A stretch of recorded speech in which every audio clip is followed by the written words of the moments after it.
Bună ziua și bine ne-am regăsit la încă o rețetă. Astăzi o să vă prezint felul nostru de a prepara piftia.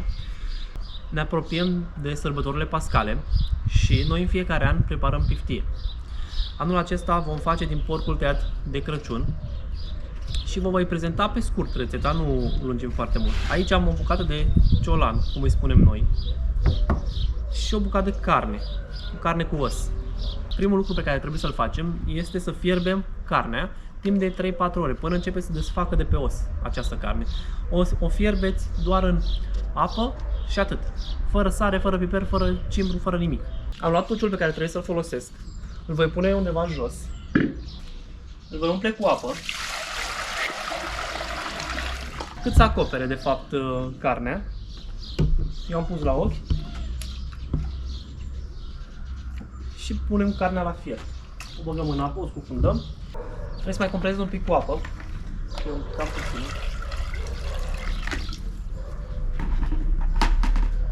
Și acum o voi duce la fiert, 3-4 ore o lăsăm și o încercăm. Vedem când se începe să desfacă carne de pe os, o scoatem de la fiert și vă arăt după aceea ce trebuie să mai facem. Carnea este aproape gata. Să aveți grijă să luați spuma de la carne atunci când o fierbeți, pentru că își va lăsa tot așa impuritățile. Încercați carnea pur și simplu. Când vedeți că se desprinde foarte ușor, carnea e gata. Urmează să o scoatem și continuăm rețeta.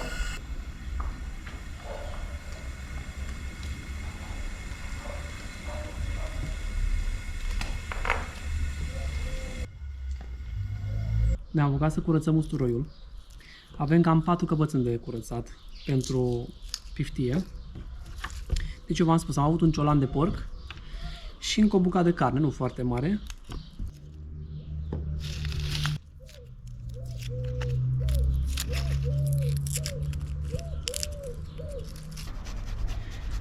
Acum radem foarte mărunt usturoiul.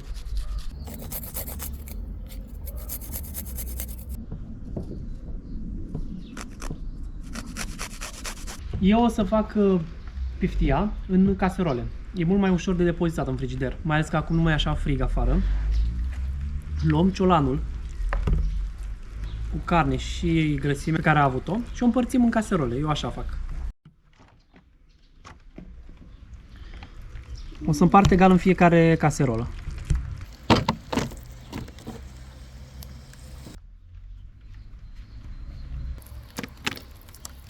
Am terminat de împărțit carnea în caserole. Cam așa arată. Eu încerc să fie cumva împrăștiată carnea cât mai bine. După ce am terminat de împărțit carnea, luăm zeama care a rămas după fierberea cărnii și adăugăm în ea un pic de sare, după gust, și usturoiul pe care l-am ras neapărat. Și începem să o vânturăm. O să vă arăt tot procesul imediat. Urmează să punem sarea. Trebuie să mișcăm foarte repede. Dacă vi s-a răcit vreun pic zeama în ceas fiert, o mai puneți un pic la încălzit. Punem sare, după gust aici, gustați. Și punem usturoiul. Acum trebuie să o amestecăm foarte bine. Noi îi spunem că o vânturăm. Îi facem acest lucru până începe să se albească un pic. Vântur până pot să o pun în caserolă. Trebuie să răcească un pic ca să o pot pune în ele. Deci, cred că un sfert de oră trebuie să stau să vântur la ea. Am terminat de vânturat, acum o luăm să o punem în caserole. Haideți la masă cu ea.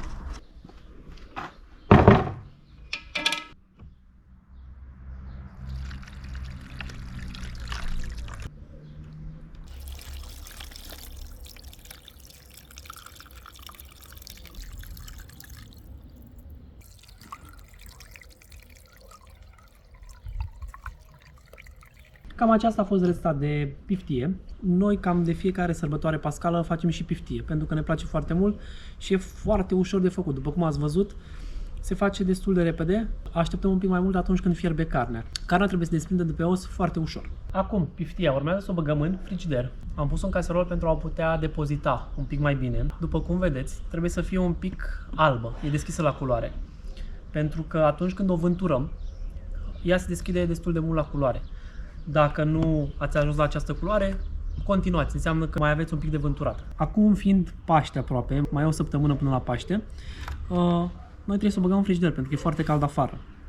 Țin minte că bunicii mei înainte, după ce o terminau, bine, ei o făceau de Crăciun și de Anul Nou, scufundau vasul în zăpadă și o lăsau acolo. Era foarte interesant și mi-aduc aminte cu drag, dar momentan noi nu mai avem zăpadă nici măcar de sărbători, de Crăciun și de Anul Nou. Acum de Paște, vă dați seama, trebuie să folosim frigiderul. Eu am degustat zeama, să vedem dacă îi mai trebuie sare sau nu. Vă sfătuiesc și pe dumneavoastră să faceți același lucru. Aceasta a fost rețeta de astăzi. Foarte ușor de preparat piftia. Puteți să o încercați, cred că toată lumea de fapt a încercat și a gustat măcar o dată piftia. Eu urmează să o bag în frigider. Abia aștept să o mănânc, sincer. Cred că o să dureze 2-3 ore până să încheagă. Încă e destul de fierbinte.